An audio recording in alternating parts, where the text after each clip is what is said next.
Dito filing ng COC, marami ng vloggers, no?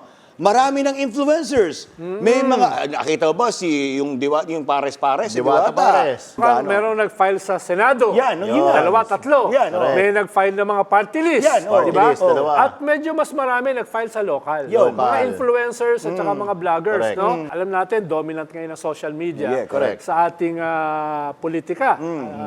Balikan natin yung nangyari kay Mocha Uson. Yun nga. Kalakasan ni Mocha Uson, 5 million followers. 5.7 million to be Hindi exact. transferable into votes. Hindi nag-transfer, 115,000 Hindi, kaya ang nga nakuha ito niya. ay test case ito. Itong mga vloggers at influencers na ito. Ang isa pang delikado sa kanila, baka ma-deklara silang nuisance candidates. Nuisance, Dahil ang unang tatanungin dyan ay, meron ka bang capacity to launch a nationwide campaign?